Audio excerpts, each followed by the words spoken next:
There's never been a game like Sega Saturn's Nights. Let me start off by saying I'm not super familiar with the Sega Saturn. I've maybe played it once or twice in my life. Growing up, I only had a PlayStation 1 and 2. I didn't know a whole lot about the Saturn until my late teens. Well, I'm about to play the Saturn for about the third time in my life. This is the game Amok.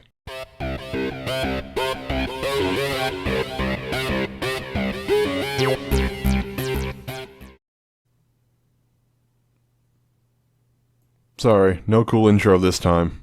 This game's made by a Lemon. What do you expect? Yes, the company that made this is actually just called Lemon. This was their only project. Shortly after Amok came out, Lemon's publisher Scavenger, went bankrupt. Lemon didn't go bankrupt though, they just split up. A good majority of the people who worked at Lemon went to go work for a company called Reto Moto.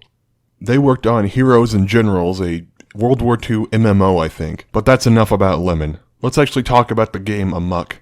I'm going to be playing the Saturn version for this video, but I'm fully aware there's a Windows 95 version and a DOS version. The Saturn version just seems like the easiest one to do. There's no way the Windows 95 version works anymore, and the DOS version seems to be really dark for some reason. So I'm settling with the Saturn version for now. Oh wait, the game is giving us some story here.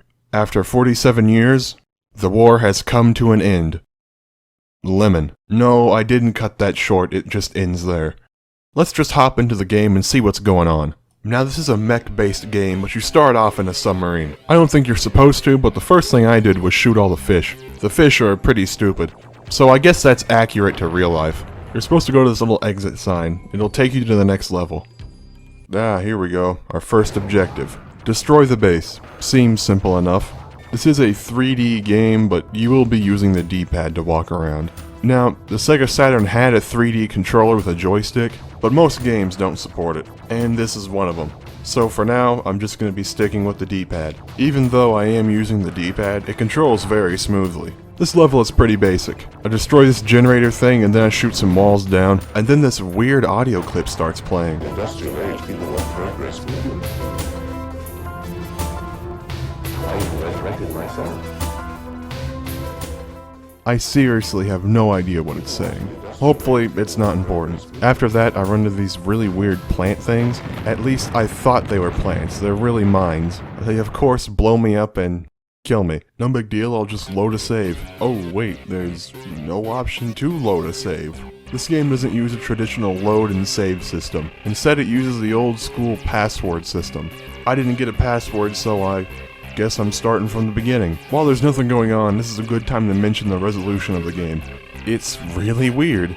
At first I thought it was the emulator, but no, it's just the game. It chops off a good portion of the top and bottom of the screen. Amok seems to be the only game with this problem. Hopefully when I start to edit this, I will have found some way to fix this, or at least make it look a little better. Enough about that, let's get back to the game. Now that that's out of the way, I can give this another try. I give it several tries, actually, I died quite a bit here. I eventually found out that I'm not doing all the objectives. Apparently the debrief just keeps going, I thought it just stopped after destroy the outpost. That's on me, of course. So now I have new objectives to complete. Kill these soldiers. Easy enough. Destroy this generator thing. I've already done that, so I kinda know where that's at. And finally, I have to destroy this little bunker thing. I completely missed this, I didn't even know this was here. Game says it's a comm array, but man, that's really small. On to the next level. This level gives you new objectives, every level's going to do that, so don't be like me and ignore it the first time. The objectives this time are to rescue prisoners, destroy the generator, and clear out the mines for the convoy. Simple enough, but I die on the first objective. If you change levels, your health won't change at all, so if you end a mission with low health, you're gonna enter the next mission with low health. That's not a bad thing either. Just means you gotta be careful. Since I died, I was kinda expecting to get some sort of password or something, but no, I still don't have one. So that means I gotta do all that again. No big deal, that was 15 minutes at the most, but it's still kind of a pain. I give it another shot, and I complete the level this time. And this time I do get a password.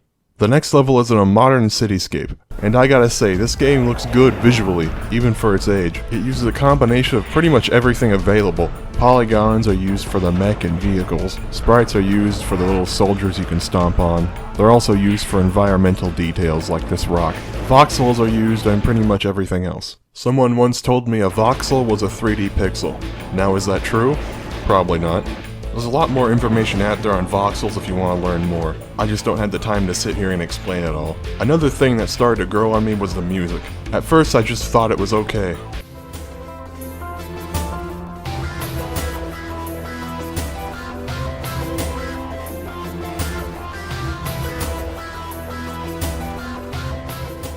But now it's stuck in my head and that's all I want to hear now. Now that we're in the city, a lot more of the map is destructible. It's mainly just some walls and some barricades, but still, the effort is nice. This is also where it starts to throw more enemies at you. Like a lot more, like easily triple the amount from the last level. And in some areas that creates a giant difficulty spike. One example of difficulty spike are these fortresses. And not only do you have these fortresses shooting at you with rocket turrets, there's also tanks on the ground shooting at you. And there's even UFOs coming down from the sky to shoot at you. And I hate to say it, but I did use a save state here. Usually I don't use these. I like to play the game how it was intended. I'm having a hard time here. One of my problems is that there's so many enemies. There's 3 types here. You've got land enemies, stationary turret enemies, and the UFOs. In any other game you can pick and choose your targets as you please. But in Amok it's pretty different. Amok uses an auto-aiming system. All you have to do is face the general direction of something you want to shoot at, and the game will do pretty much the rest of it. You do have to free aim these little bomb things, but other than that, the game should do everything else. The game can screw up pretty hard though if there's multiple types of enemies on the screen though. It also locks on the missiles, which doesn't help. The most you can do is change the view option. This will allow you to face up a little more with the auto aim, but other than that, there's not much you can do. Just pray it aims at the right thing. I die several times fighting this fortress thing. I think I'm going to do the unthinkable. I'm going to back out and try easy mode. This will at least give me an excuse to talk about it. So what's so different about easy mode? It doesn't seem to throw as many enemies at you, and they don't seem to do as much damage. It also changes the health of some enemies, but that's really about it. I do beat the fortresses and stuff, and it gives me this message. You have proven yourself for hard mode. Good luck. Then it kicks you back to the main menu. That doesn't seem very fair. No point in playing easy mode then. Well, I guess I'm gonna have to try again on hard mode. Thankfully this time, I get past it. The fortress, that is. Just barely though, I don't have much health coming out of there. And thankfully, the game keeps going after that.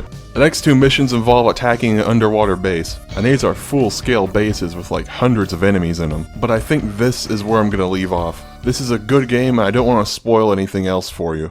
This is actually a really good game. I can easily recommend it, that is if you're up for a challenge. Like I said earlier, there are some difficulty spikes here and there, but the game is pretty decent in every other aspect. The music is really good, the level design isn't bad, I never had any problems navigating it at all. The controls were also kinda good. 3D movement on a gamepad never felt so good actually. The only other bad thing I can think of is that the auto-aiming isn't super good, but that's not a very common problem, but it does pop up from time to time. Now if you wanted to buy this game, it goes for pretty cheap on eBay.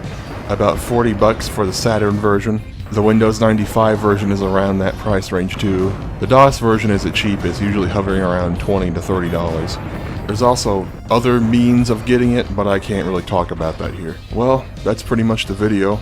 If you liked this video, I'd appreciate it if you left it a like. If you wanted to see more obscure or forgotten games, you could even subscribe. And if you know of any obscure or forgotten video games, leave a comment, I'd love to check them out. Other than that, see you in the next video.